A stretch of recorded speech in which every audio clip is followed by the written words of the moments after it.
बिस्मिल्लाहिर्रहमानिर्रहीम। अस्सलाम वालेकुम। क्वेश्चन नंबर 2 एक्सरसाइज 1.6 मैट्रिसेस का हमने देखना है। आज क्वेश्चन नंबर 2 पे उसने हमें कहा है कि the length of the rectangle is 4 time it's width, यानी कि कोई रेक्टेंगल है हमारे पास, उसकी जो लेंथ है वो उसकी विड्थ का 4 टाइम है।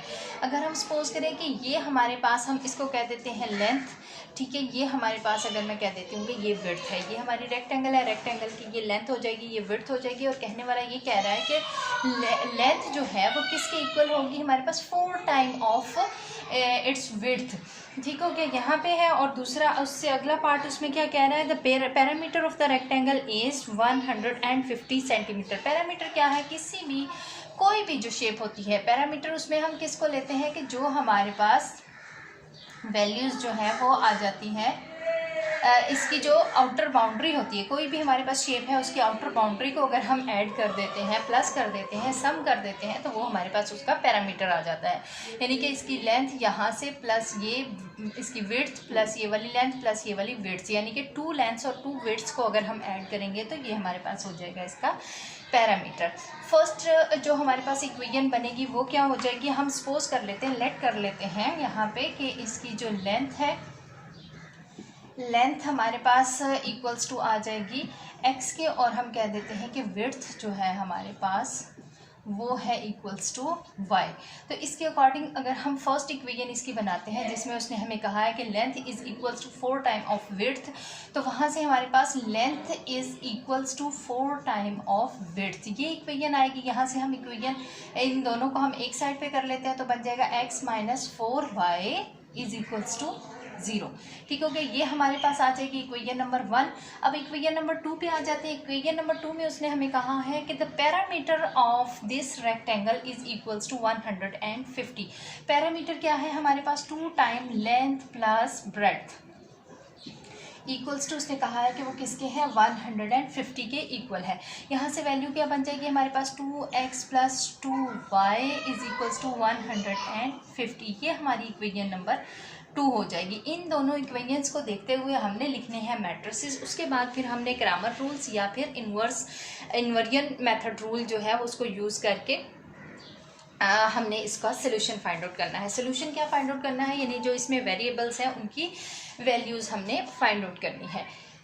इस क्वेश्चन को हम इन्वर्जन मेथड से करेंगे। नेक्स्ट जो क्वेश्चन है उसको फिर हम ग्रामर रूल से देख लेंगे, क्योंकि एक्सरसाइज के जो स्टार्ट के क्वेश्चन थे उनको भी मैंने आपको करवा दिया था, ग्रामर रूल से भी करवा दिए हैं और इन्वर्स मेथड से भी हमने वो कर लिए हैं। अच्छा जी, यहाँ से हम मैट्रिसेस लिख लेते हैं इस इक्वेशन से, इस इक्वेशन से और इस इक्वेशन से हमने मैट्रिसेस अपने बनाने हैं। पहला मैट्रिस जो कोफिशिएंट्स वाला मैट्रिस होता है उसको हम मैट्रिस ए कहते हैं। मैट्रिस ए हमारे पास क्या आ जाएगा, यहाँ से 1 माइनस 4 2 और 2, ठीक है, 1 आ जाएगा, माइनस 4 आ जाएगा, 2 आ जाएगा और 2 आ जाएगा। ठीक हो गया। उसके बाद हमारे पास वेरिएबल्स का मैट्रिक्स होता है। वेरिएबल का मैट्रिक्स जो है उसको हम क्या कहेंगे, x और y। उसके बाद फिर हमारे पास आ जाता है कांस्टेंट का मैट्रिक्स, और कांस्टेंट में यहाँ पे 0 है और यहाँ पे 150 है, तो यहाँ पे आ जाएगा 0, यहाँ आ जाएगा आपके पास 150। ये हो गया। फाइंड आउट हमने क्या करना है, x हमारे पास किसके इक्वल आता है, a इनवर्स b के इक्वल आता है। यानी कि हमने पहले a इनवर्स को फाइंड करना है, उसके बाद उसको हम कर देंगे b से multiply. a inverse find out करने के लिए हम क्या करेंगे, determinant of a find out करेंगे। डिटर्मिनेंट ऑफ a फाइंड करने के लिए a के जितनी भी जो हमारे पास a की वैल्यूज़ हैं इनको हम बार्स में लिख देंगे। -4 आ जाएगा, 2 आ जाएगा और फिर 2 आ जाएगा। यहाँ से हम इनको कर देंगे मल्टीप्लाई, 2 1 इज़ 2 आ जाएगा, माइनस का साइन, -4 मल्टीप्लाइड बाय 2 करेंगे तो हमारे पास आ जाएगा -8। 2 माइनस के साइन इकट्ठे हो रहे हैं मल्टीप्लाई में, तो 2 + 8 इज़ इक्वल्स टू हमारे पास क्या आ जाएगा, 10। नॉट इक्वल्स टू 0 है। जब 0 के इक्वल नहीं होगा तो फिर हम कहेंगे कि इसका सोल्यूशन पॉसिबल है। अगर यहाँ पे हमारा डिटर्मिनेंट इक्वल्स टू 0 आ जाता है तो इससे फर्दर फिर क्वेश्चन का सोल्यूशन पॉसिबल नहीं होता। ये आ गया। इसके बाद हम फाइंड कर लेते हैं adjoint of A. Adjoint of A क्या आ जाएगा हमारे पास, इसमें ये वाले जो है डायगोनल एंट्रीज जो है इनकी प्लेसेस चेंज हो जाती हैं, ये आपस में इंटरचेंज हो जाते हैं, और जो दूसरे डायगोनल पे वैल्यूज़ होती हैं उनके साइन चेंज हो जाते हैं। ये -4 है, यहाँ पे आके +4 हो जाएगा, ये -2 हो जाएगा, और ये 2 जो है यहाँ चला गया और 1 जो है वो नीचे आ जाएगा। यहाँ से अगर हम ए इनवर्स की वैल्यू देखते हैं तो वो क्या आ जाएगा, 1 upon determinant of A, 1 upon determinant of A multiplied by adjoint of A. तो ये वैल्यू हमारे पास आ जाएगी 1/10 और एडजॉइंट क्या है 2, 4 - 2 1। ठीक हो गया। अब हमने इसको क्या करना है, मल्टीप्लाई करवाना है। मल्टीप्लाई हमने इसको किसके साथ करना है, मल्टीप्लाई हम इसको करेंगे मैट्रिक्स बी के साथ। मैट्रिक्स बी हमारे पास क्या था, ये जो कांस्टेंट वैल्यूज़ का हमारे पास जो मैट्रिक्स है इसको हम कहते हैं मैट्रिक्स बी। मैं इसको ज़रा ऊपर करती हूँ।